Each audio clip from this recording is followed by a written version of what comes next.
નમસ્કાર, હું છું માનસી અને બુલેટિન ઇન્ડિયાની વિશેષ રજૂઆતમાં આપનું સ્વાગત છે. કોરોનાની ત્રીજી લહેરની જે દહેશત સેવાઈ રહી છે તે ત્રીજી લહેર કેટલી ઘાતક છે તેના વિશે આજે આપણે ચર્ચા કરીશું. દેશમાં કોરોનાની બીજી લહેર નબળી થતા જ દેશમાં કેસની સંખ્યામાં પણ સતત ઘટાડો થઈ રહ્યો છે. ત્રીજી લહેર બાળકો માટે જોખમી હોવાના સમાચારોની વચ્ચે સરકારે એક રાહત આપનારો દાવો કર્યો છે. એમ્સના ડિરેક્ટર ડોક્ટર રણદીપ ગુલેરિયાએ જણાવ્યું છે કે ભારત અથવા દુનિયામાં જોવા જઈએ તો એવો કોઈ ડેટા નથી મળ્યો કે જેમાં એવું દર્શાવવામાં આવ્યું હોય કે બાળકોમાં કોરોનાનું ગંભીર સંક્રમણ થાય છે. એવા કોઈ પણ પુરાવા નથી મળ્યા કે જેના આધારે કહી શકાય કે ત્રીજી લહેર બાળકો માટે જોખમી સાબિત થશે. કોરોનાની ત્રીજી લહેર બાળકો પર વધારે અસર કરશે નહીં. વર્લ્ડ હેલ્થ ઓર્ગેનાઇઝેશન અને all India institute of medical science એટલે કે એમ્સે પોતાના સીરો પ્રેવેલન્સ સર્વેમાં આ દાવો કર્યો છે, જે રાહત આપનારી વાત કહી શકાય.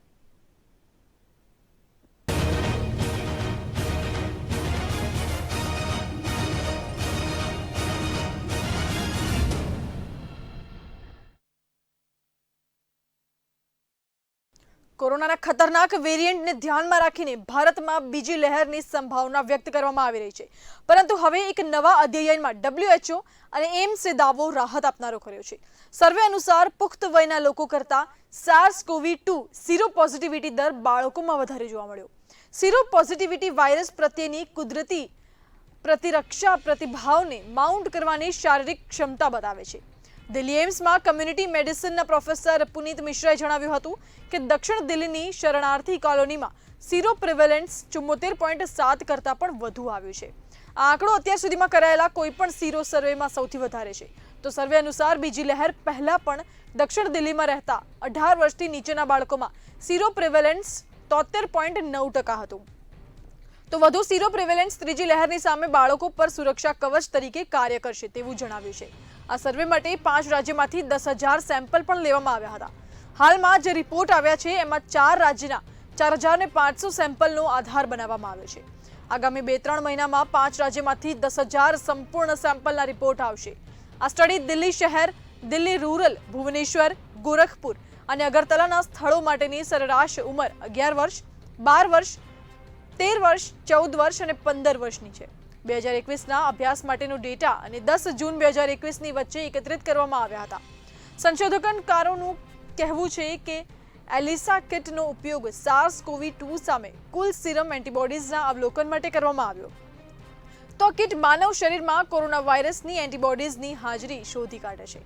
અહીં રશિયન વેક્સિન સ્પુતનિક વીને લઈને પણ મહત્વની વાત સામે આવી રહી છે કે સ્પુતનિક વીને લઈને કહેવામાં આવી રહ્યું છે કે તે ટૂંક સમયમાં બૂસ્ટર શોટ ઉપલબ્ધ કરાવશે. આ બૂસ્ટર ડોઝ ભારતમાં મળી આવેલા કોરોના વાયરસના પ્રથમ ડેલ્ટા વેરિયન્ટ પર અસરકારક સાબિત થશે. આ સમયે કંપનીએ કહ્યું હતું કે તે ટૂંક સમયમાં કોરોના સામેના યુદ્ધમાં અન્ય વેક્સિન ઉત્પાદકો સાથે પણ મળીને કામ કરશે. આપણે જણાવી દઈએ કે સ્પુતનિક વી વિશ્વની પ્રથમ કોરોના વેક્સિન છે કે જે ગયા વર્ષે રશિયાના ગામાલેયા રિસર્ચ સેન્ટર દ્વારા બનાવવામાં આવી હતી.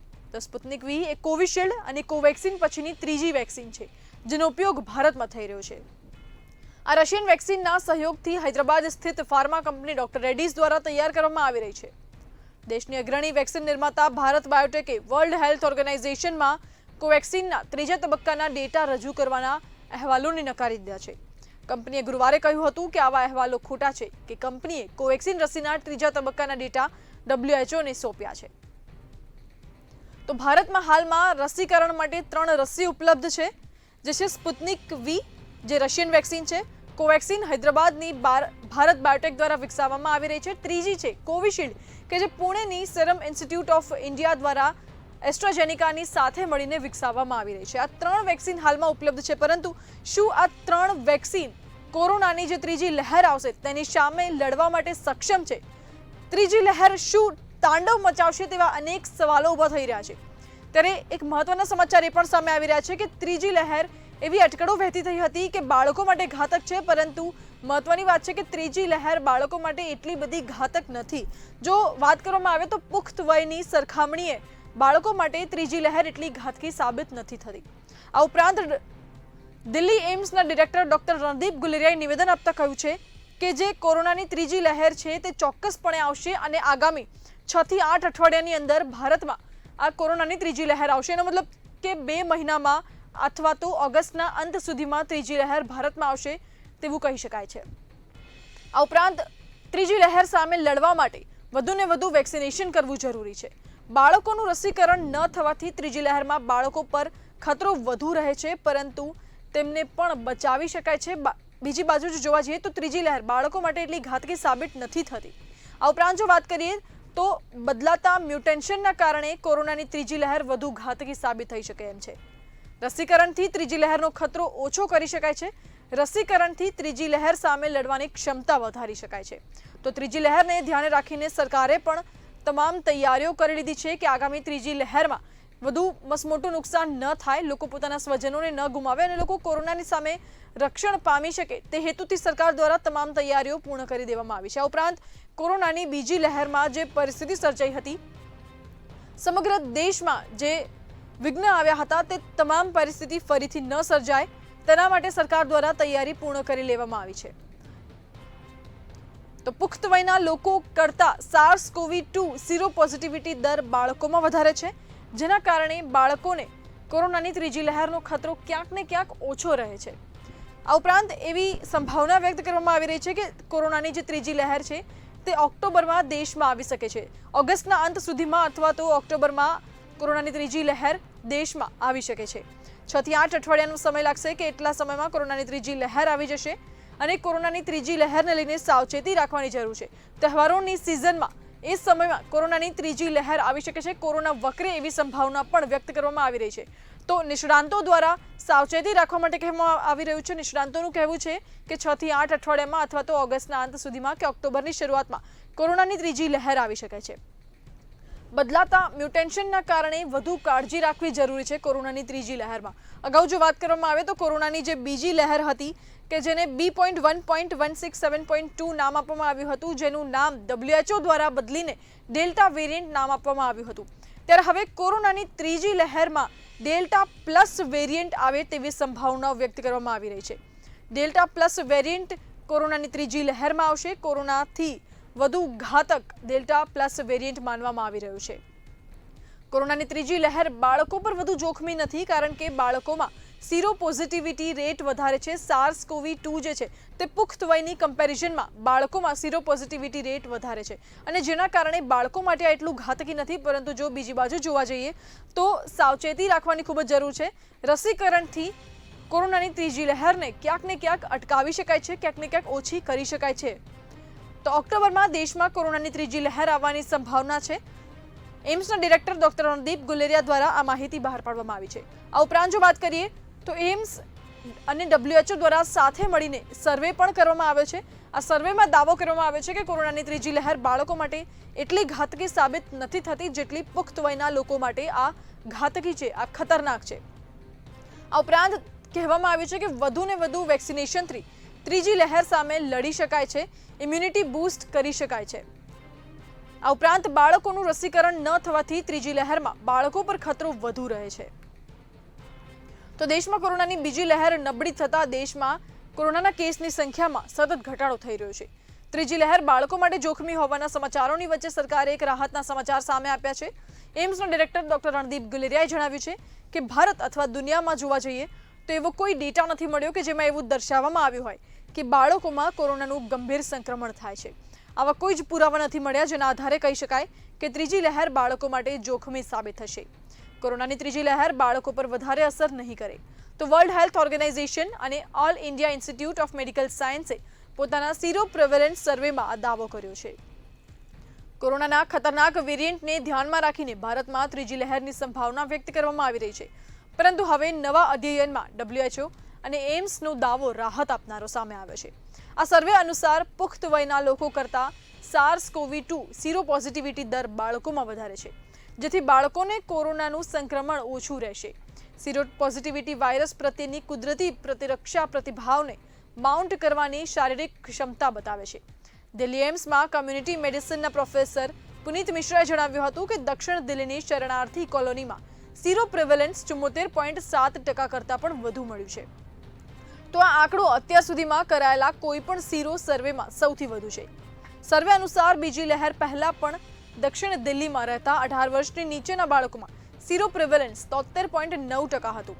તો વધુ સીરો પ્રિવેલન્સ ત્રીજી લહેર સામે બાળકો પર સુરક્ષા કવચ તરીકે કાર્ય કરશે અને જેથી કરીને બાળકોને ત્રીજી લહેરમાં સંક્રમણનો ખતરો ઓછો છે, પરંતુ પુખ્ત વયના લોકો માટે ત્રીજી લહેરમાં સંક્રમણનો ખતરો સૌથી વધુ છે અને તેનાથી બચવા માટે જ વેક્સિનેશન એટલું જ આવશ્યક છે. વેક્સિનેશન એક સુરક્ષા કવચ તરીકે કામ કરશે કે જેથી કરીને કોરોનાની સામે લડત લડવામાં વધુ મજબૂત બની શકાય. આ સર્વે માટે 5 રાજ્યોમાંથી 10,000 સેમ્પલ લેવામાં આવ્યા હતા. તો હાલમાં જો વાત કરવામાં આવે તો રિપોર્ટ આવ્યા છે એમાં 4 રાજ્યના 4,500 સેમ્પલનો આધાર બનાવવામાં આવ્યો છે. આગામી 2-3 મહિનામાં 5 રાજ્યમાંથી 10,000 સંપૂર્ણ સેમ્પલના રિપોર્ટ આવી જશે. તો આ સ્ટડી દિલ્હી શહેર, દિલ્હી રૂરલ, ભુવનેશ્વર, ગોરખપુર અને અગરતલાના સ્થળો માટેની સરેરાશ ઉંમર પણ નક્કી કરવામાં આવી છે. જો વાત કરવામાં આવે ઉંમરની કે કયા ઉંમરના લોકો પર સર્વે કરવામાં આવ્યો છે તો 11 વર્ષ, 12 વર્ષ, 13 વર્ષ, 14 વર્ષ અને 15 વર્ષ, એનો મતલબ કે 11 થી 15 વર્ષના બાળકો ઉપર આ સર્વે કરવામાં આવ્યો છે. 2021ના અભ્યાસ માટેનો ડેટા અને 10 જૂન 2021ની વચ્ચે એકત્રિત કરવામાં આવ્યો છે. તો રિસર્ચર્સનું કહેવું છે કે એલિસા કિટનો ઉપયોગ પણ કરવામાં આવ્યો છે આ સર્વે માટે. SARS-CoV-2 સામે કુલ સીરમ એન્ટીબોડીઝના અવલોકન માટે આનો યુઝ કરવામાં આવ્યો છે. આ કિટ માનવ શરીરમાં કોરોના વાયરસની એન્ટીબોડીઝની હાજરી શોધી કાઢે છે. અહીં રશિયન વેક્સિન, આપણે જો વેક્સિનની જ વાત કરી રહ્યા છીએ તો ભારતમાં હાલમાં 3 વેક્સિન ઉપલબ્ધ છે, જે છે કોવિશિલ્ડ, કોવેક્સિન અને રશિયન વેક્સિન સ્પુતનિક વી. જો વાત કરીએ રશિયન વેક્સિનની તો રશિયન વેક્સિન સ્પુતનિક વીને લઈને કહેવાઈ રહ્યું છે કે તે ટૂંક સમયમાં બૂસ્ટર શોટ પણ ઉપલબ્ધ કરાવશે. બૂસ્ટર ડોઝ ભારતમાં મળી આવેલા કોરોના વાયરસના પ્રથમ ડેલ્ટા વેરિયન્ટ પર અસરકારક સાબિત થશે. તો આ સાથે કંપનીએ કહ્યું છે કે તે ટૂંક સમયમાં કોરોના સામેના યુદ્ધમાં અન્ય વેક્સિન ઉત્પાદકો સાથે પણ મળીને કામ કરશે. હવે વાત કરીએ કે ભારતમાં જે વેરિયન્ટ મળી આવ્યો છે કે જેને B.1.167.2 કહેવામાં આવે છે, જેનું નામ WHO દ્વારા બદલીને ડેલ્ટા વેરિયન્ટ નામ આપવામાં આવ્યું છે. તો ડેલ્ટા વેરિયન્ટ સામે રશિયાની જે વેક્સિન છે સ્પુતનિક વી, તેમાં જે ઉમેરો કરવામાં આવશે તે વેક્સિન ડેલ્ટા વેરિયન્ટ સામે પણ અસરકારક રહેશે તેવું કંપની દ્વારા કહેવામાં આવ્યું છે. આ ઉપરાંત આપણે જણાવી દઈએ કે રશિયન વેક્સિન સ્પુતનિક વી વિશ્વની પ્રથમ કોરોના વેક્સિન છે જે ગયા વર્ષે રશિયાના ગામાલેયા રિસર્ચ સેન્ટર દ્વારા બનાવવામાં આવી હતી. સ્પુતનિક વી એ કોવિશિલ્ડ અને કોવેક્સિન પછીની ત્રીજી વેક્સિન છે જેને ભારતમાં ઉપયોગ માટે મંજૂરી મળી ગઈ છે, જેનો ઉપયોગ ભારતમાં હાલમાં થઈ રહ્યો છે. તો આ રશિયન કંપનીના સહયોગથી હૈદરાબાદ સ્થિત ફાર્મા કંપની ડોક્ટર રેડ્ડીઝ દ્વારા તૈયાર કરવામાં આવી રહી છે ભારતમાં. દેશની અગ્રણી વેક્સિન નિર્માતા ભારત બાયોટેકે વર્લ્ડ હેલ્થ ઓર્ગેનાઇઝેશનમાં કોવેક્સિનના ત્રીજા તબક્કાના ડેટા પણ રજૂ કરવાના અહેવાલોને નકારી દીધા છે.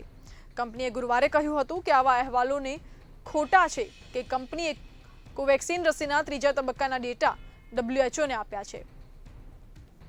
જો વાત કરવામાં આવે તો કોરોનાની જે ત્રીજી લહેર છે તે બાળકો માટે જોખમી નથી, પરંતુ કોરોનાની ત્રીજી લહેરમાં ડેલ્ટા વેરિયન્ટ જે છે તે વધુ ઘાતકી સાબિત થઈ શકે છે, કારણ કે કોરોનાની જે બીજી લહેર હતી તેમાં જે પરિસ્થિતિ સર્જાઈ હતી કે તેમાં જે મસમોટું નુકસાન થયું હતું, તેમાં કેટલાક લોકોએ પોતાના સ્વજનોને ગુમાવ્યા હતા, જે મુશ્કેલીઓ પડી હતી. ક્યાંક ને ક્યાંક દેશમાં ઓક્સિજનની અછત કે હોસ્પિટલમાં બેડની અછત કે રેમડેસિવિર ઇન્જેક્શનની અછત કે પછી મેડિસિન્સની વાત કરીએ ફેબીફ્લૂની અછત પણ ક્યાંક ને ક્યાંક સર્જાઈ હતી.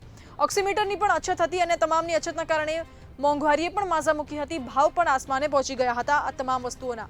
ત્યારબાદ હવે કોરોનાની ત્રીજી લહેર આવવાની સંભાવના છે, જે પણ ખૂબ ખતરનાક સાબિત થઈ શકે છે.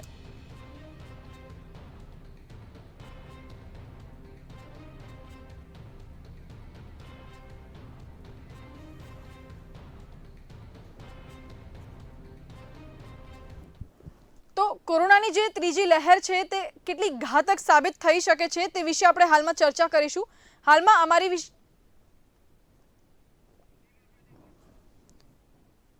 આપણે ચર્ચા કરીશું તો ચર્ચા માટે આપણી સાથે જોડાઈ ગયા છે ડોક્ટર નરેશ ચાવડા, દિલ્હીથી national joint secretary Indian medical એસોસિએશનથી. આ ઉપરાંત જોડાઈ ગયા છે ડોક્ટર અનુપ કુમાર, પ્રોફेसर છે.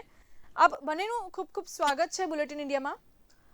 सबसे पहले हम बात करते हैं कि ये जो कोरोना की तीसरी लहर आने वाली है वो कितनी घातक साबित हो सकती है. अभी ऐसा रणदीप गुलेरिया का निवेदन सामने आया था कि बच्चों के लिए ये इतनी घातकी नहीं है. तो डॉक्टर नरेश, आपका क्या कहना है? देखिए, जितना भी ये अजम्पशन है, ये हमारे देश के एक साइंटिफिक प्रिंसिपल एडवाइजर ने कहा था, अभी तक it is only A presumption. अभी तक किसी को नहीं पता तीसरी लहर आएगी या नहीं आएगी, कितनी घातक होगी, कितना बच्चों को अटकेगी. लेकिन नॉर्मली हम देख रहे हैं कि जो भी कोरोना की नई वेरिएंट आते हैं, हम वेस्टर्न वर्ल्ड से 2-3 महीने पीछे चल रहे हैं. तो अभी हमने देखा है कि वेस्टर्न वर्ल्ड यानी कि इंक्लूडिंग होल ऑफ यूरोप, वहां एक नई वेव चालू हुई हुई है। तो तभी उन्होंने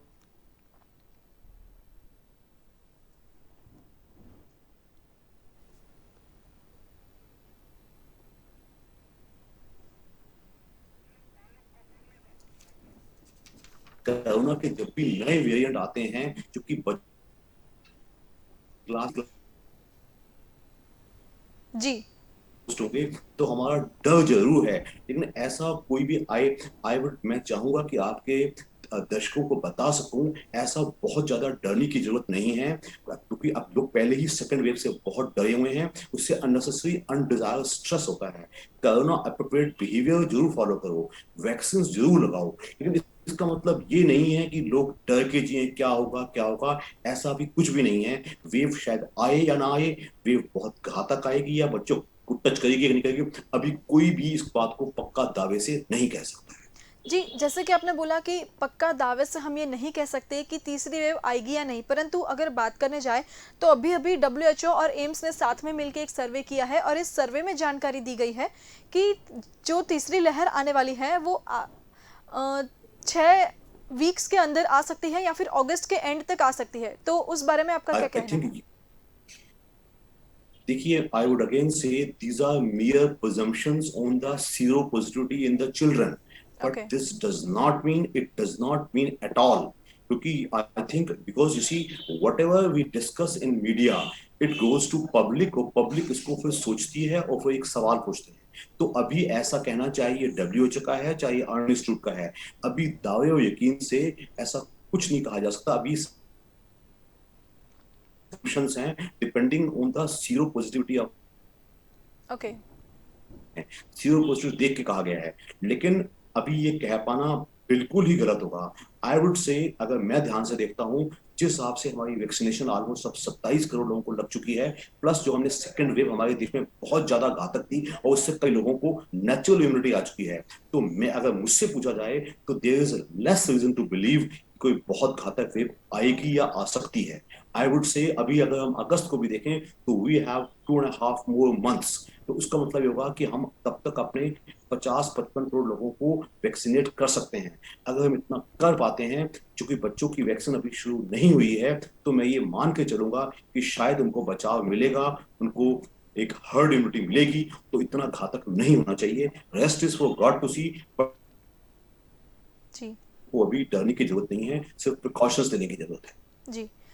डॉक्टर अनूप कपूर, जैसे कि डॉक्टर नरेश ने कहा कि सीरो पॉजिटिविटी रेट जो बच्चों में है वो थोड़ा ज़्यादा है, इसीलिए बच्चों के लिए ये खतरा कम है। पर सबसे पहले आप ये डिटेल में समझाएं कि सीरो पॉजिटिविटी रेट क्या है और सीरो पॉजिटिविटी रेट ज़्यादा या कम होने से क्या असर होता है?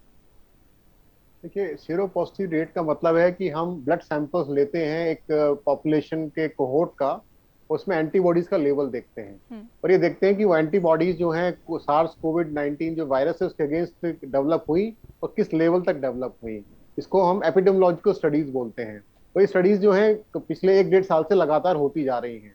इसको सीरो पॉजिटिव जो है एनालिसिस करते रहते हैं। तो अभी जो स्टडी हुई है इसमें 10,000 लोगों को अराउंड उन्होंने किया। इसमें ये पता लगा कि चिल्ड्रन और एडल्ट्स दोनों में ऑलमोस्ट सेम सीरो प्रेवलेंस देखा गया, यानी सेम लेवल ऑफ एंटीबॉडीज देखा गया। लेकिन ये एक अच्छी चीज है जिससे ये पता लगता है कि चिल्ड्रन जो हैं एडल्ट से ज्यादा ससेप्टेबल नहीं है।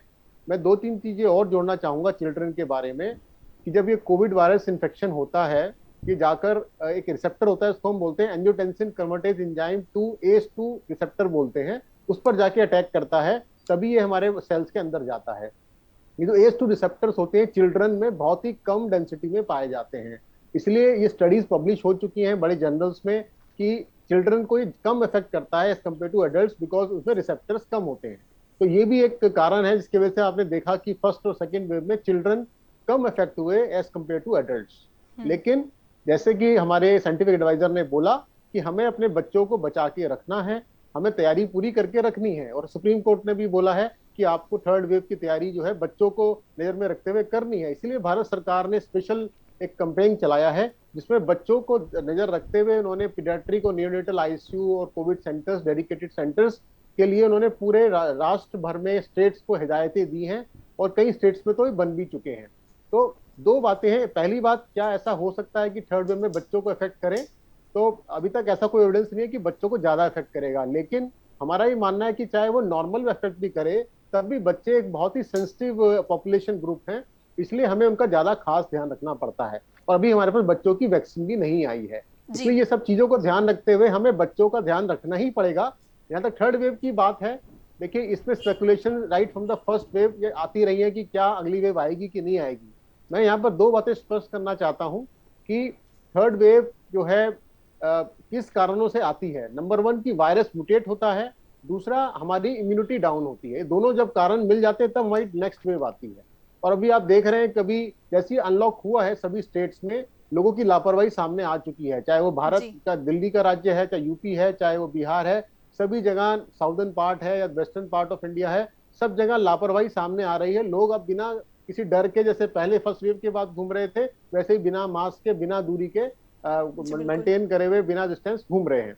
तो इसलिए ये संज्ञान लेना बहुत जरूरी था कि ये थर्ड वेव आ सकती है। अगर आप अपने मन से डर निकाल देंगे तो आप देखेंगे फिर वही सिचुएशन आ जाएगी जो फर्स्ट वेव के बाद आई थी, जब हम लोग निश्चिंत हो गए थे तो सडनली हमको एक सरप्राइज की तरह सेकेंड वेव आई, सुनामी की तरह आई, और पूरी एक नेशनल हेल्थ इमरजेंसी लग गई थी कंट्री के अंदर। इसीलिए मुझे लगता है कि हमें अपने ध्यान में रखना पड़ेगा कि थर्ड वेव आ सकती है, और ये घातक ना हो इसके लिए तैयारी हमें पूरी करके रखनी पड़ेगी। अच्छी बात है कि वो ना आए और घातक ना हो, लेकिन अगर हम तैयारी ही नहीं करेंगे तो हम सेकेंड वेव जैसे आई है उससे ज्यादा उसके दुष्परिणाम हो सकते हैं। तो इसलिए ये बहुत जरूरी है कि तैयारियां करके रखनी चाहिए। जी। जैसे कि आपने बोला कि तैयारियां करके रखनी बहुत ज़रूरी है, पर अगर हम बात बच्चों की कर रहे हैं तो ये फैक्ट भी एक्सेप्टेबल ही है कि बच्चों को समझाना इतना ही डिफिकल्ट है, क्योंकि एक टाइम पर आप अडल्ट्स को समझा सकते हैं कि wear mask and maintain social distancing, but it is very difficult to explain the childs to maintain social distancing and wear mask all the time, right? Apart from this, if we talk about Dr. Naresh Chawla, if we take an example of foreign countries, then Britain की ही ऐसी जानकारी सामने आई है कि Britain में corona की तीसरी लहर आ चुकी है, और तीसरी लहर में सिर्फ 24 घंटे में 11,000 से ज़्यादा केस भी आए हैं, जो पिछले 4 महीने से सबसे ज़्यादा केस हैं। तो ब्रिटेन में भी पहले ऐसे छूटछाट दी गई थी, ब्रिटेन में भी फ्रीडम दी गई थी, लेकिन उसके बाद ऐसे ही तीसरी लहर आ गई है। अब अगर हम गुजरात में या फिर अगर बात करें ऑल ओवर इंडिया की, कि जैसे हम फ्रीडम देते ही जा रहे हैं, right, that is very important for the labour people, but what about the third लहर, कि जब तीसरी लहर आएगी तो उसका क्या, उसके लिए कैसी तैयारी है फिर? देखिए, इसमें कोई शक नहीं है कि डर हो ना हो, प्रिकॉशंस रखना पोस्ट। मैं आपको कई देशों का एग्जांपल दे सकता हूं, जापान का, इजराइल का, हांगकांग का, ताइवान का, जिन्होंने इसको अपनी जीवन शैली बना दिया है। तो मेरा आपके दर्शकों को इतना ही कहना होगा, कोरोना एप्रोप्रिएट बिहेवियर फॉलो करना बड़ों के लिए। जो बच्चों को इन्फेक्शन आता है वो बड़ों से ही आता है। ये मत सोचा जाए कि बच्चों को इन्फेक्शन स्ट्रेट नहीं, कभी नहीं आता। तो 5 साल से ऊपर के बच्चे बाकायदा मास्क पहन सकते हैं, उससे कम छोटे बच्चों को मास्क पहनाने की जरूरत नहीं है। घर से फालतू नहीं निकलना। देखो, इसमें कोई शक नहीं है कि लॉकडाउन ऑल अक्रॉस इंडिया धीरे धीरे खुलता जा रहा है। अगले शायद नेक्स्ट 15 डेज में all across India lockdown total खुल चुका होगा। तो उसके तहत ये भी बात आपकी सच है कि लोग एकदम बाहर आ गए हैं। तो my appeal to people is the real. अगर ब्रिटेन कोई एग्जाम्पल है तो वी मे हमारा अच्छा होता जा रहा है, और हम चाहते हैं कि लोग कोरोना प्रिपेयर्ड बिहेवियर फॉलो करें। पिछली बार जो सेकेंड वेव इसलिए ज्यादा हो गई थी कि बाकायदा फरवरी में इन्फेक्शन शुरू हो गया था, वो till I would say end of March हम प्रिकॉशंस नहीं ले रहे थे। हमारी political meetings, religious gatherings, social gatherings लगातार चल रही थी। तो मैं समझता हूं कि सेकंड लहर को देखते हुए हम इस बार प्रिकॉशंस लें, वो अवश्य लें। वो कम्युनिटी लेवल पे भी प्रिकॉशंस ली जाएं और इंडिविजुअल लेवल पे भी प्रिकॉशंस ली जाएं। तो that is the only we can save ourselves. Apart from that, at the government level and at hospital levels, जो पीडियाट्रिक वार्ड्स हैं, कोविड वार्ड्स हैं, हॉस्पिटल प्रिपेयर्डनेस है, और इसके ऊपर एक वो चीज जरूरी है। बड़ों को ठीक करना बड़ा आसान होता है, बच्चों को डील करना और भी मुश्किल होता है। उसके लिए हमें स्पेशल ट्रेनिंग चाहिए। Special training need to be given to doctors also and health workers also and paramedical staff also for the third wave for children if at all. So I think the challenge is एक supreme court is saying ठीक कह रही है, एक अगर AIIMS भी कह रहा है ठीक कह रहा है, because your preparedness has to be at a much higher level and much better than, because we do not want with the kind of the hell we faced in second wave, it should not come again ever again. Yeah, that's definitely the precautions is more important. But rather than apart from, if we talk like as you have said कि lockdown आगे 50 दिन में शायद खुल सकता है, ठीक है, और आगे जैसे कि डॉक्टर अनूप ने कहा कि सेकेंड वेव में जो हेल्थ इमरजेंसी की सिचुएशन बनी थी, वैसी अगर ऐसा हुआ कि अभी नेक्स्ट 50 डेज में लॉकडाउन खुल गया, फिर आगे 2-3 महीने के बाद अगर थर्ड लहर आती है, तो फिर उसके बाद क्या, कैसी प्रिपरेशंस है? लाइक अगर ऐसे सिचुएशन क्रिएट हो गई कि सेकेंड वेव में जैसे सिचुएशन क्रिएट हुई थी, हेल्थ इमरजेंसी आ गई, तो फिर सेकेंड वेव में जो प्रॉब्लम्स आए थे उसको ओवरकम करने के लिए इस बार क्या प्लानिंग किया गया है? I have a reason to believe, I have a reason to believe that there is a significant number of people who have already suffered. They have already have some natural immunity, because the number of patients we have had, the actual number of patients who did not suffer or who are asymptomatic cases is much, much higher. Don't forget that we have been able to vaccinate almost 27 crores of our population. And in next 2 months, this count will go up to almost 50 to 55 to 60 crores you can go, because from 21st of June, the vaccination is being ramped up. At that rate, we shall be able to vaccinate practically 80 lakhs to 1 CR people per day. And if we achieve that, I would say, if we have this level of preparedness, and if we have all the same time, people also learn the message and they वो अपना corona prepared behavior follow करना शुरू कर देंगे, तो I would say कि preparedness yes, but panic and no. That is what the message to the people of India is through your channel. जी बिल्कुल, but on the other hand we need to accept the fact that following the corona appropriate behavior is not possible for every Indian, even for the labor people. Okay, let's talk about Dr. Anup कि sero survey जो किया जाता है कि जिसमें ये बाहर आया है कि बच्चों में कोरोना का जो थर्ड लहर है उसकी जो कह सकते हैं कि टेंशन है वो थोड़ा कम है बच्चों के लिए, राइट? तो what is sero survey exactly and how it is done? तो जैसे हमने अभी बताया कि in sero survey we are going to take the samples from a population cohort and we measure the antibodies titer against the COVID-19 virus, and according to the data then we analyze that what are the groups in which we see good titer of antibodies and what are the age groups in which the titers are not up to the level, and then we analyze the data and then we publish the results, and that tells us that which group is at higher risk for the next wave. And that's why these kind of epidemiological surveys are being done for last 1.5 years, and even Delhi also these surveys are being done repeatedly to find out the seropositivity of our Delhi population.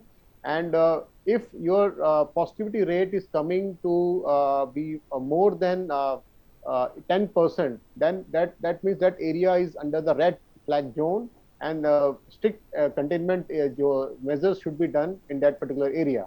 So as you were talking about the preparations for the third wave, so I want to tell you the Indian government has taken a 360-degree approach for these preparations. Number one, the beds have been increased in all the states across the country, whether it's a normal COVID oxygen beds or whether they are ICUs. They have increased the number of both kind of beds. Number one, they've increased the oxygen containers. They've increased the oxygen capacity, oxygen transport system. They have introduced newer oxygen plants in almost all states. In most of the major hospitals, they have their own oxygen plants. They have boosted up the supply of medicines, whether it's remdesivir, whether it's amphotericin B for the black fungus, or any other life-saving drugs. They've increased the stock of these drugs. And of course, most important amongst all this is the trained manpower, and they're trying to increase the manpower, whether they're doctors or technicians or the nurses, by they're trying to recruit the people on contractual basis for the third wave. And most important thing is the vaccination part. And as you know, right now we are doing around 30-35 lakhs per day. Our target is to reach up to 80 lakhs to 1 crore per day, and so that we can vaccinate up to 80 crore of people by the end of December. And if that is achieved, definitely we are going towards the herd immunity. And this is what our government is planning. So government is doing 200% efforts. Now we require the cooperation from the Indian population across the states. If you don't follow COVID appropriate behavior, you are just saying कि labours के लिए easy नहीं होता है. मैं मानता हूँ labours जो फील्ड में काम करते हैं उनको मुश्किल आ सकती है, वो मास्क नहीं हमेशा पहन सकते हैं क्योंकि उनको स्ट्रेनियस वर्क करना पड़ता है. लेकिन इस बात का ध्यान तो रखा जा सकता है कि वो दूरी पर काम करें, डिस्टेंसिंग पे बना के रखें, और उनकी वैक्सीनेशन तो हम समय से करा सकते हैं. ये चीज तो हम एटलीस्ट हम उस एरिया में कर ही सकते हैं. एज यू हैव सेड कि उनकी वैक्सीनेशन हम टाइम पर करवा सकते हैं, लेकिन ये भी एक दिक्कत आती है कि लेबर्स की अगर हम बात कर रहे हैं तो लेबर्स के पास इतना स्मार्टफोन या इतनी टेक्नोलॉजी नहीं होती है कि वो ऑनलाइन रजिस्ट्रेशन करवा सके. बिल्कुल, देखिए इसी बात को नजर रखते हुए भारत सरकार ने सभी सेंटर्स पर वॉक इन फैसिलिटी अब इंट्रोड्यूस कर दी है. चाहे वो 18 to 45 वाला ग्रुप हो, चाहे 45 से ऊपर वाला ग्रुप हो, आप वॉक इन करके रजिस्टर वहीं पर करके अपने आप को वैक्सीनेट कर सकते हैं. अब वो डिजिटल प्लेटफॉर्म की मैंडेटरी नहीं रहा है. पहले वो मैंडेटरी था क्योंकि उस समय सरकार को इस डाटा को एनालाइज करना बहुत जरूरी था और ये देखना था कि कोई इसका मिसयूज ना करे. लेकिन अब सरकार ने सेंसिटिविटी को देखते हुए वॉक इन वैक्सीनेशन स्टार्ट कर दिया है. आप किसी भी स्टेट में जाके वॉक इन करते हुए, अगर आप इतने आपके पास स्मार्टफोन नहीं है, आप उस सेंटर में जाएं, अपना आधार कार्ड दिखाएं और आपके कुछ वो पर्टिकुलर्स नोट करेंगे और आपको वैक्सीनेट कर देंगे.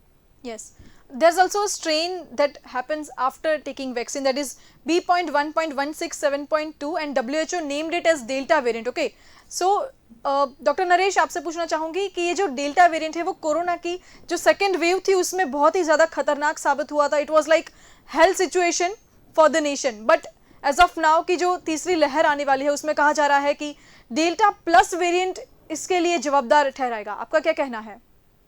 देखिए, इसमें कोई शक नहीं है कि the virus is changing very fast. I remember when the second wave came, we used to say there are 3 variants from one from South Africa, one from Brazil, one from Britain came in India.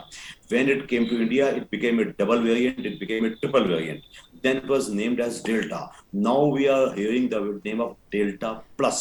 So answer Dr. is Naresh, only as you one. said that it was found in South Africa, Britain and Brazil, but let me introduce that जो delta variant यहाँ पे ये जिसकी मैं बात कर रही हूँ, दैट इज B.1.167.2, ये वेरिएंट अक्टूबर 2020 में इंडिया में ही मिला हुआ था. You are very right, but it has become Delta Plus. It has gone under another mutation, because don't forget, for us talking about the mutation and the clinical ramifications is a different thing. But for it is very for a corona virus to undergo a mutation. So what ramifications it has a different matter. So it is now what we are facing is a Delta Plus variant, and this is the one which we have to face now, and this is the what is troubling Britain also. Yes. મહત્વની વાત એ પણ સામે આવી છે કે WHO અને AIIMS એ જે study કર્યું છે તેમાં એ વાત સામે આવી છે કે જે ત્રીજી વેવ આવવાની છે તેમાં ડેલ્ટા પ્લસ વેરિયન્ટ જવાબદાર માનવામાં આવશે, પરંતુ તે બાળકો માટે એટલો ઘાતકી સાબિત નથી થઈ રહ્યો. પુખ્ત વયની જો કમ્પેરિઝન કરવામાં આવે બાળકો સાથે તો પુખ્ત વયના લોકો માટે આ વધારે ઘાતકી સાબિત થઈ શકે છે. અને આપણે આ વિશે જે ચર્ચા કરી રહ્યા છે તે ચર્ચામાં આપણી સાથે ફરીથી જોડાઈ ગયા છે દિલ્હીથી ડોક્ટર નરેશ અને ડોક્ટર અનુપ. डॉक्टर अनूप, आपसे मैं सबसे पहले पूछना चाहूंगी कि ये जो अलग अलग वेरिएंट्स के नाम दिए गए हैं, delta variant, delta plus variant, alpha beta zeta, कौन से बेसिस पे ये नाम दिए गए हैं? देखिए, ये जो वायरस है ये आरएनए वायरस है, और जैसे हम जानते हैं इन्फ्लुएंजा वायरस है या फ्लू वायरस है, उसके भी बहुत सारे म्यूटेशन हर साल होते हैं. इसीलिए ये जो कोरोना वायरस जब 1.5 साल पहले आया था तब इसके उस समय भी वेरिएंट्स कई देखे जा रहे थे. बट 2 प्रकार के वेरिएंट्स होते हैं. एक होता है वेरिएंट्स ऑफ इंटरेस्ट, यानी कि म्यूटेशंस हुआ लेकिन वो क्लिनिकली इतना ज्यादा प्रभावित नहीं कर रहा है होस्ट को यानी ह्यूमंस को, तो इसलिए उसको वेरिएंट्स ऑफ इंटरेस्ट बोलते हैं. वेरिएंट्स ऑफ कंसर्न होता है जब वो होस्ट को अफेक्ट करना ज्यादा शुरू कर देता है, यानी कि इन्फेक्शन ज्यादा हो जाता है. एक इंसान से दूसरे इंसान को जो इन्फेक्शन होता है वो ज्यादा स्प्रेड होता है फास्ट रेट से, और दूसरा जो सिवियरिटी ऑफ इन्फेक्शन है वो ज्यादा हो जाती है. तो अभी जो हम 3 तरह के म्यूटेंट्स की बात कर रहे हैं, alpha, beta, gamma, delta, kappa, और अभी जो हम डेल्टा प्लस की बात कर रहे हैं, इसमें भी हमने इसी तरह से WHO ने 2 कैटेगरीज में डिवाइड कर रखा है. अभी जो डेल्टा प्लस की आप बात कर रहे हैं, ये वेरिएंट जो है अब कई कंट्रीज में स्टार्ट देखा जा रहा है, इंडिया में भी देखा गया है और यूके और यूरोप में भी देखा जा रहा है।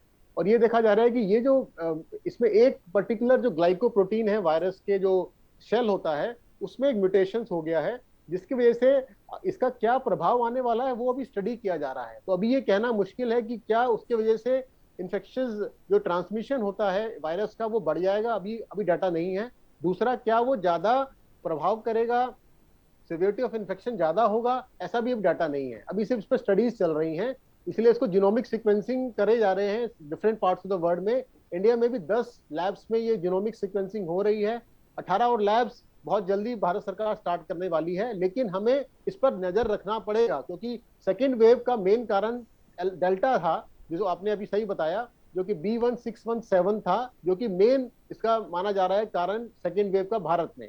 लेकिन जो डेल्टा प्लस है, अभी इस पर डाटा पूरा आया नहीं है। लेकिन एक बात मैं बताना चाहता हूं कि ये जो डेल्टा प्लस है, ये आया है स्टडी में, जो अभी हमने मोनोक्लोनल एंटीबॉडीज का एक कॉम्बिनेशन इंडिया में लॉन्च किया था, अप्रूव किया था, जिसमें कैसिरिमिमैब और इम्डेमिमैब करके कॉम्बिनेशन मोनोक्लोनल एंटीबॉडीज आती हैं। और ये माना जा रहा था कि वो वायरस के प्रभाव से जल्दी आपको निजात दिला देगा, लेकिन वो इस डेल्टा प्लस वायरस के ऊपर प्रभाव नहीं दिखा पा रहा है। तो इससे ही पता लगता है कि कुछ ट्रीटमेंट जो हैं वो उस पर प्रभाव नहीं दिखा रहे हैं। ये आ गया है स्टडीज में, आगे आगे और डाटा आएगा, पता लगेगा क्या ये इन्फेक्शन, जैसे कि डेल्टा वायरस था वो 40 to 70% ज्यादा ट्रांसमिट करता था। यानी एक इंसान जो संक्रमित है वो 40-70 से 70% लोगों को ज्यादा इन्फेक्शन जल्दी स्प्रेड करेगा। डेल्टा प्लस के बारे में अभी हमें इसके बारे में नहीं पता है, लेकिन स्टडीज अभी चल रही हैं और मुझे उम्मीद है कि अगले 1 से 2 महीने में और डाटा आ जाएगा। और जैसे डॉक्टर चावला ने बिल्कुल सही बताया, सबसे पहले ये इस तरह की जो म्यूटेशंस होती हैं वो यूके और बाहर की कंट्रीज में आती हैं, क्योंकि वो हमसे 3 महीने आगे चल रहे हैं, और फिर इंडिया में उसका ही सेम रिपरकशंस इंडिया में देखा जाता है। तो जी। इसीलिए भारत जो है चौकन्ना है, सारी प्रिपरेशन थर्ड वेव की चल रही हैं। लेकिन अगर हम लोग पॉपुलेशन भी चौकन्ना रहे और सरकार का सहयोग देते रहें, तो हम इस तरह की जो म्यूटेशंस हो रही हैं इसके ऊपर भी जीत हासिल कर सकते हैं। जी डॉक्टर अनूप, जैसे कि आपने कहा कि मोनोक्लोनल एंटीबॉडीज ट्रीटमेंट ट्राई की गई थी, लेकिन डेल्टा वेरिएंट के सामने ये भी ज़्यादा प्रभाव नहीं पड़ पाई, ठीक है। अगर डॉक्टर नरेश आपसे पूछना चाहूँगी कि अपने पास अभी भारत के पास 3 वैक्सीन है, कोवैक्सीन, कोविशील्ड और स्पुतनिक वी। अब जो कोरोना की सेकेंड वेव आई थी, जो डेल्टा वेरिएंट B116.7.2 जिसको जवाबदार मानने में आ रहा है, तो उसके सामने भी अपनी वैक्सीन ज़्यादा असरकारक नहीं थी, ऐसा कह सकते हैं, ठीक है, क्योंकि वैक्सीन लेने के बाद भी कितने लोगों को कोरोना हुआ था और वो वेरिएंट डेल्टा वेरिएंट था, कोई और नहीं, ठीक है। तो अभी अब डेल्टा प्लस वेरिएंट आ रहा है, इसके सामने अपनी वैक्सीन कितनी असरकारक है, कितनी स्ट्रांग है? The matter of fact is, with every new variant, ideally speaking, the vaccines should change. Frankly speaking, हमारी वैक्सीन्स वही चल रही हैं जो हमने 16 जनवरी को स्टार्ट की थी। जी। बाय जीनोम सीक्वेंसिंग, जब हमें कोई बदलता, जैसे हम पहले इन्फ्लुएंजा या फ्लू की वैक्सीन बनाते थे, हर साल में एक बार बदलते थे, in the month of September October. In my opinion, these vaccine should be changed depending on the new variant जो कि चल रहा होता है उस जोन में, फॉर एग्जांपल इन इंडिया, तो it should undergo some change. Otherwise, in my opinion, the vaccine may have little less effect. That is what the public as well as government both are apprehensive, but there is no way out. India की दिक्कत क्या है? India की जो extent बहुत ज़्यादा है, because we have too many people to vaccinate. तो यही नहीं पता चलता कि, for example, आप you know very well, just a month back, the vaccine situation in India was very bad. Now we have involved quite a few companies, and almost हमें उम्मीद की जाती है कि इस year end तक we shall be able to have almost 216 crore units. But how to change it, when to change it, it involves huge logistics. And why to change it, if at all to change it, ये किसी को नहीं मालूम. This is for the scientists and researchers to decide whether should the vaccine be changed every 6 months, if at all changed. ये हमें मालूम भी नहीं है, इस पे अभी शोध और रिसर्च होना बाकी है।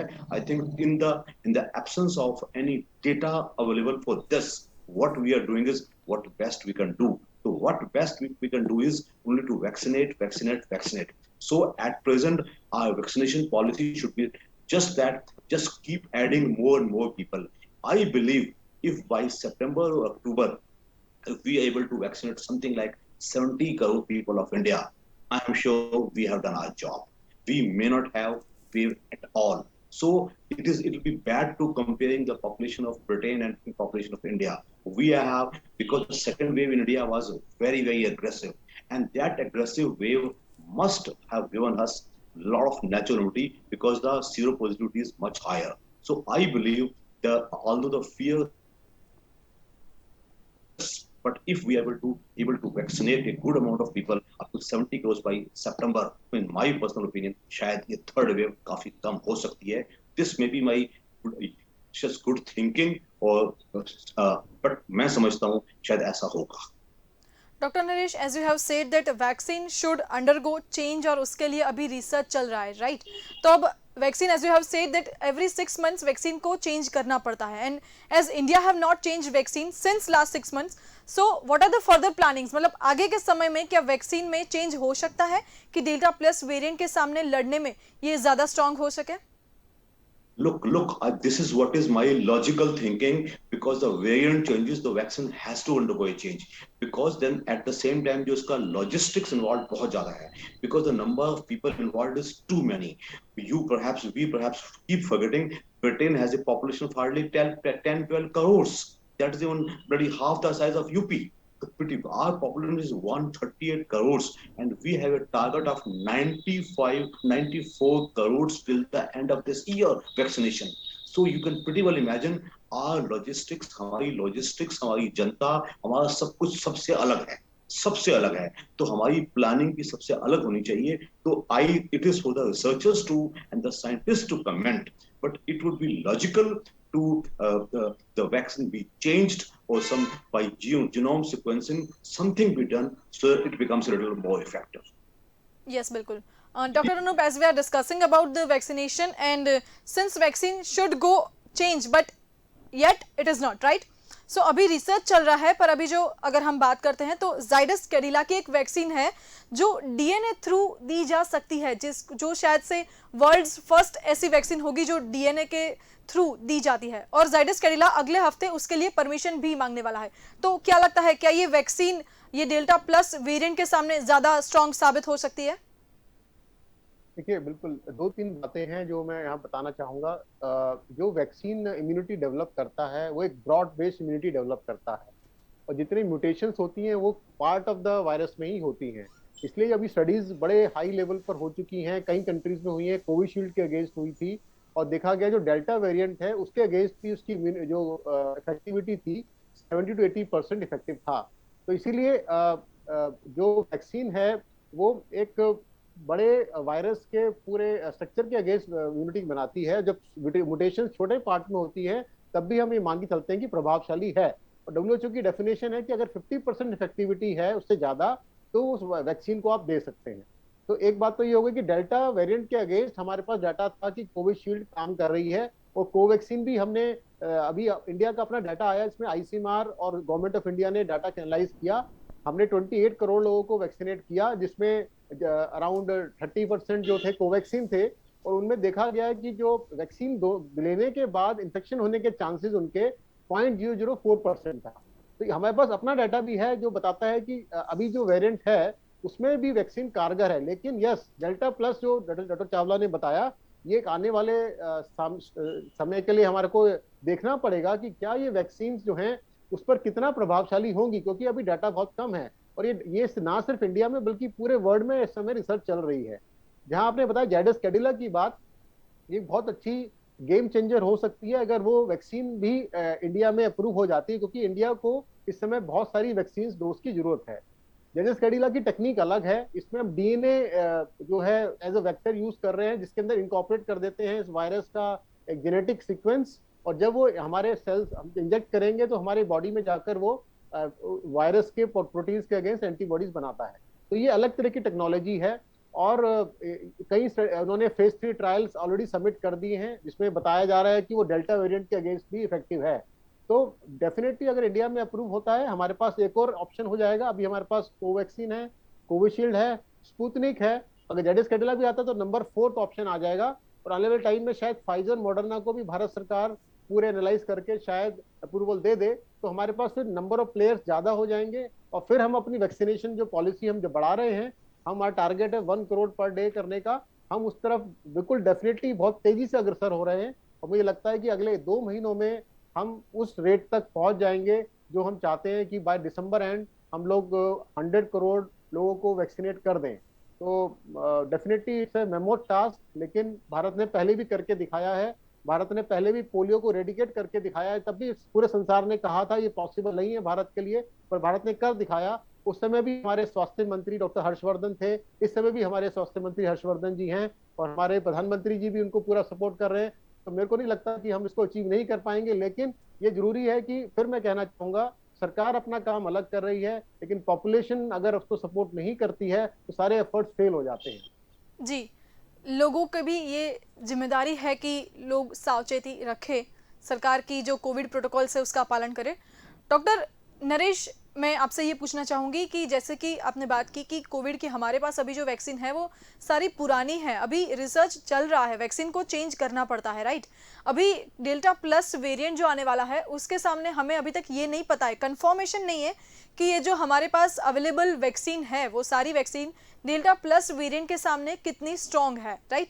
तो अभी उसके लिए क्या तैयारी चल रही है? क्या ऐसा हो सकता है कि आगे 1-2 महीने के अंदर कोई और वैक्सीन को जल्दी से जल्दी अप्रूवल दी जाए, इस स्पेशली फॉर डेल्टा प्लस नहीं, वेरिएंट? मेरे हिसाब से नहीं होता। प्लीज बिलीव मी, पहले जितने भी अप्रूवल हैं, whether it was for Covishield, whether it was for Covaxin, whether it is for Sputnik, these are all emergency approvals. They all have been given only emergency approvals. Two more vaccines, the Pfizer and the Moderna vaccine are coming to India, and Novavax के trials भी चल रहे हैं. Now we'll have good number of vaccines, but to expect any newer vaccine will come and we'll get approval, chances are very less. So we have only limited choice. We have to do only with this the current vaccines only, क्योंकि जो emergency approvals इतनी तेजी से नहीं दिए जा सकते, इतनी जल्दी उनके trials भी नहीं हो सकते, तो we cannot expect any more vaccines to come in such a short duration. तो I think जो खांचा भी बन चुका है, जो प्राइम मिनिस्टर जी ने हमें आज से 10 दिन पहले उन्होंने शाम को 5 बजे अनाउंस किया था अपने मैसेज में, उसी हिसाब से हमें चलना पड़ेगा।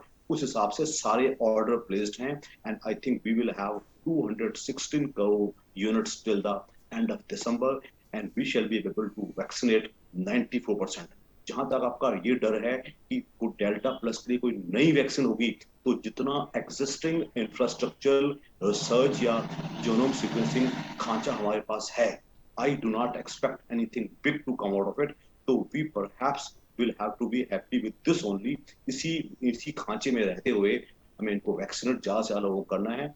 We have to overdo the so-called vaccine hesitancy भी, shortages भी, और logistics को देखते हुए हम ज्यादा से ज्यादा लगाएं, and we better hope for the best. And along with that, I always say the best vaccine is the social vaccine, which is called corona-appropriate behavior.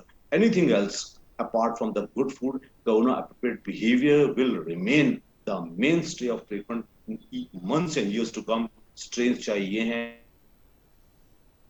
Corona होगा या अंडर टाइम में कोई और वायरस भी आएंगे, तो द पीपल ऑफ इंडिया, लोगों को सीखना पड़ेगा कि अपनी देखभाल खुद करें, अपने हाइजीन का ख्याल खुद रखें। That is going to be much much important than anything else.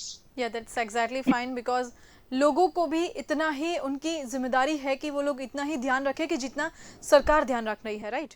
Okay, I want to thank you both of you, doctor Naresh and doctor Anoop, bulletin India के साथ जुड़ने के लिए। તો કોરોનાની જે ત્રીજી લહેરની દહેશતની આપણે વાત કરી કે સંભાવના છે, તેને લઈને આપણે વેક્સિન વિશે પણ ચર્ચા કરી કે હાલમાં આપણી પાસે કઈ વેક્સિન છે, કઈ વેક્સિન કારગર સાબિત થઈ શકે છે। આપણી પાસે જે વેક્સિન છે તે તમામ વેક્સિન હાલના સમયમાં જોવા જઈએ તો સંપૂર્ણપણે સક્ષમ છે કોરોનાની જે ત્રીજી લહેર આવવાની છે કે જેને ડેલ્ટા પ્લસ વેરિયન્ટ નામ આપવામાં આવ્યું છે તેની સામે, પરંતુ એ આગામી સમયમાં જ ખબર પડશે કે આગામી સમયમાં કઈ વસ્તુની વધારે જરૂર પડશે।